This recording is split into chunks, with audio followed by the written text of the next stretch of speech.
આ તો કેમ છો મારા વાલા ખેડૂત મિત્રો, પશુપાલક મિત્રોનું આજના નવા વિડીયોની અંદર તમારું દિલભર્યું હાર્દિક સ્વાગત કરું છું। ખેડૂત મિત્રો અને પશુપાલક મિત્રો, ચેનલ ઉપર પહેલીવાર વિઝિટ કરી રહ્યા છો તો બે હાથ જોડીને નમ્ર વિનંતી છે કે તમે ચેનલને સબસ્ક્રાઇબ કરી દેજો, વિડીયોને એક લાઇકનું બટન છે તે દબાવવાનું ના ભૂલતા। તો મિત્રો આજના વિડીયોની અંદર વાત કરવાના છીએ કે જે ઘણા જે પશુપાલક મિત્રોના જે પ્રશ્નો હોય છે તે આપણને જોવા મળતા હોય છે કે તેમને ગાય હોય અથવા ભેંસ હોય તેનું દૂધ ઉત્પાદન વધારવા માગે છે। કારણ કે મિત્રો ગોળની સાથે જો મિત્રો તમે આ 3/3 તમારા પશુનું તમે આપવાનું ચાલુ કરી દેશો તો મિત્રો ઓછા ખર્ચની અંદર વધુ દૂધનું ઉત્પાદન કઈ રીતે મેળવવું તે સંપૂર્ણ માહિતી આજના વિડીયોની અંદર તમને આપવાના છે। કારણ કે મારા વહાલા મિત્રો કે તમારા પશુનું દૂધ વધારે પહેલાં મિત્રો પણ તમારા પશુની અંદર બહુ કાળજી રાખવી જરૂરી છે। કારણ કે મિત્રો આપણું તાજું વહેલું પશુ છે તેની મેલી પણ મિત્રો સારી રીતે નહીં પડી હોય।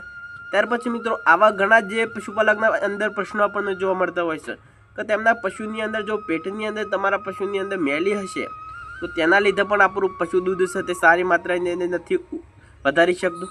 ત્યાર પછી મિત્રો બીજો પણ એક પ્રોબ્લેમ આપણને ઓલરેડી જોવા મળતો હોય છે ઘણા જે પશુપાલકોના અંદર। કારણ કે મિત્રો જો તમારા પશુનું તમે સારી રીતે ડીવર્મિંગ પણ નહીં કરાવેલું હોય તો પણ મિત્રો તમારા પશુની અંદર દૂધનું ઉત્પાદન આપણને જોવા નથી મળતું। કારણ કે મિત્રો જે દૂધનું ઉત્પાદન છે ધીરે ધીરે મિત્રો આપણને ઘટતું જોવા મળતું હોય છે। કારણ કે મિત્રો આપણા પશુની અંદર ઘણીવાર ખાસ તમારે કાળજી લેવી જરૂરી છે। કારણ કે મિત્રો આપણા પશુને કયો મિત્રો ચારો આપવો જરૂરી છે, પશુની અંદર દિવસની અંદર કેટલો તેને પાણી પણ આપવું જરૂરી છે, પશુને મિત્રો શિયાળાની અંદર કયો તેને પશુહાર આપવો જરૂરી છે, તે બધી સંપૂર્ણ માહિતી તમને આપવાનો છું। કે હવે બીજા નંબરની અંદર તમારે શું કરવાનું છે કે જે આપણા કોઈ પણ મિત્રો ખાણદાણની અંદર 50 થી 100 ગ્રામ મિત્રો મિનરલ મિક્સર પાવડર આપવો જરૂરી છે। કારણ કે મિત્રો તમે 50 ગ્રામ જેવો મિનરલ મિક્સર પાવડર અત્યારે ડેરીની અંદર પણ મળી રહ્યો છે, સાથે સાથે મિત્રો મેડિકલ સ્ટોરની અંદર પણ તમને મળે છે। કારણ કે મિત્રો જો તમે જે તમારા પશુને તમે ખાણદાણ આપી રહ્યા છો, જે તમે પશુઆહાર આપી રહ્યા છો તેની અંદર મિત્રો તમે 50 થી ઓછો 50 ગ્રામથી અંદર પણ લેશો તો પણ ચાલશે। કારણ કે મિત્રો કમસે કમ તમારા પશુનું દૂધનું ઉત્પાદન તમારે મેળવવું છે તો આપણા પશુની અંદર 50 ગ્રામ જેવો મિનરલ મિક્સર પાવડર પણ આપવો જરૂરી છે। મેં તમને આગળ કીધું કે તમારા પશુનું જો મિત્રો તમે સારી રીતે ડીવર્મિંગ કરાવશો તો તેનાથી પણ મિત્રો દૂધની અંદર તમે ભરપૂર માત્રાની અંદર તમે વધારો કરી શકો છો। તો ચાલો હવે મિત્રો તમારા માટે મેં એક દેશી ફોર્મ્યુલા પણ લઈને આવ્યા છીએ કે તે ફોર્મ્યુલા કઈ રીતે આપણા પશુને આપવો જરૂરી છે તેની પણ તમને સંપૂર્ણ વિગતવાર તમને માહિતી મારે આપવાની છે। કે આપણા પશુની અંદર મિત્રો સારી રીતે મેલી પાડવા માટે આપણા પશુની અંદર જો મિત્રો તમારા પશુનું જ્યારે પણ વિવાણ થઈ ગયું છે 1-2 કલાકના અંતરની અંદર તો તમારા પશુની અંદર મિત્રો બાજરી આવે છે, અત્યારે બાજરી હોય તમારી પાસે બાજરી હોય તે પણ મિત્રો તમારા પશુને બાફીને આપવો જરૂરી છે। કારણ કે મિત્રો આપણા પશુનું મિત્રો તમે જો બાજરી બાફીને આપશો તો તેનાથી શું છે કે તમારા જે પશુને જે મેલી છે તે પણ મિત્રો સારી રીતે આપણને પડતી જોવા મળી શકે। ત્યાર પછી મિત્રો હવે તમારા પશુનું વિવાણ થઈ ગયું છે તે સમયોની અંદર તમારા પશુને મિત્રો 50 થી 100, 150, 200 ગ્રામ જેવું મિત્રો તમારા ઘોળનું પાણી પણ આપવાનું ચાલુ કરી દેવું જરૂરી છે। કારણ કે મિત્રો આપણા પશુના વિવાણના સમય બાદ આપણા પશુની શરીરની અંદર કેલ્શિયમ એકદમ ઘટી જતું હોય છે। કારણ કે મિત્રો સાથે સાથે મિત્રો આપણે દૂધ દોહન ચાલુ કરીએ તે સમયની અંદર કારણ કે મિત્રો આપણા પશુની અંદર જેટલું પણ કેલ્શિયમ હતું તે કેલ્શિયમ ધીરે ધીરે ઘટી રહ્યું છે। સાથે સાથે મિત્રો આપણે દૂધ ઉત્પાદન મેળવવું છે, સાથે સાથે મિત્રો આપણા પશુનું કેલ્શિયમ પણ જાળવી રાખવું જરૂરી છે। કારણ કે તમારા કોઈ પણ ખાનદાનની અંદર 50 થી 100 ગ્રામ મિત્રો ગોળ પણ આપવો જરૂરી છે। ગોળ આપવાથી તમારા પશુના પેટની અંદર જો મેલી રહી ગયેલી હશે તે પણ સાફ કરી શકે છે। સાથે સાથે મિત્રો તેનાથી ઘણા બધા ફાયદાઓ છે, તેનાથી મિત્રો દૂધ પણ પીક લેવલ ઉપર સુધી પહોંચી શકે છે। અને એક પ્રયોગ મેં તમારા માટે એક ફોર્મ્યુલા લઈને આપી છે તે પણ તમારા ફોર્મ્યુલા તમારા પશુનું આપવાનો છે, તેનાથી પણ મિત્રો દૂધની અંદર 100% 100% તમે વધારો છે તમે કરી શકવાના છો। ગોળની સાથે જો તમે આ 2-3 વસ્તુ તમારા પશુનું આપશો તો તેનાથી અઢળક માત્રાની અંદર દૂધનું તમે સારી રીતે ઉત્પાદન તમે મેળવી શકવાનો છો। કે ત્યાર પછી મિત્રો વાત કરતા હવે સૌ પ્રથમની અંદર મિત્રો તમારા 200 થી 250 ગ્રામ જેવો તમારા ગોળ લઈ લેવાનો છે। હવે બીજા નંબરની અંદર જે અજમો છે તે પણ મિત્રો 50 થી 100 ગ્રામ જેવો તમારા અજમો લઈ લેવાનું છે।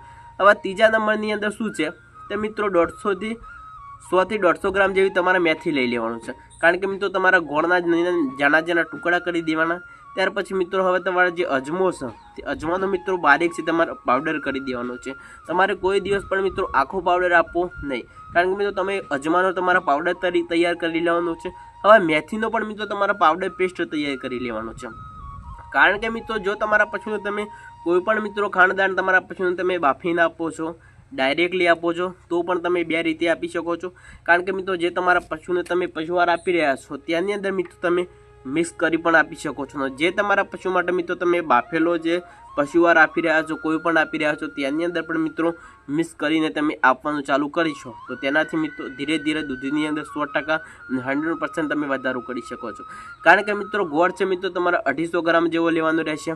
જેની અંદર અજમો છે તે પણ મિત્રો 50 થી 100 ગ્રામ જેવો લેવાનું રહેશે. કારણ કે મિત્રો તમારું પશુ વધારે મોટું છે તો તમે 100 ગ્રામથી ઉપર લઈ શકો છો, અને તમારા પશુ સામાન્ય છે માપની અંદર તેને તમે 50 થી 100 ગ્રામ તમે લઈ શકો છો. અને મેથી પણ મિત્રો તમારે 150 ગ્રામ જેવી તમારે લેવી જરૂરિયાત છે. કારણ કે મિત્રો મેથીનો પણ તમારા પેસ્ટ તૈયાર કરી લેવો જરૂરી છે.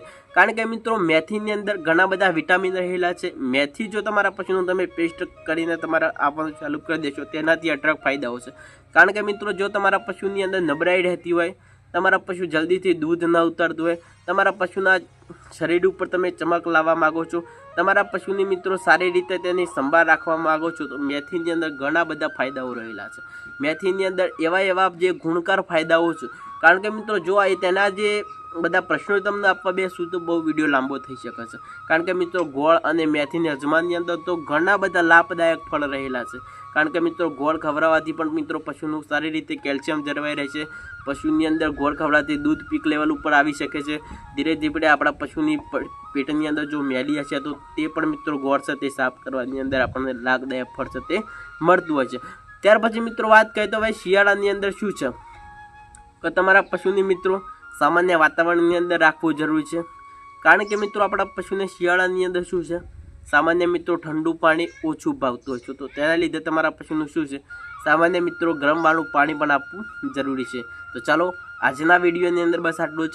ફરી મળીશું આપણે નવા વિડીયોમાં નવા એક સરસ ટોપિક સાથે. અમારો વિડીયો તમને કેવો લાગ્યો, સારો લાગ્યો હોય તો સરસ મજાની એક લાઇક કરી દેજો અને કોમેન્ટની અંદર કોમેન્ટ અવશ્ય કરવાનું ના ભૂલતા. તો ચાલો મિત્રો આજના વિડીયોની અંદર બસ આટલું જ. ફરી મળીશું નવા વિડીયોમાં નવા એક સરસ ટોપિક સાથે. રજા આપશો. વંદે માતરમ. જય વંદન.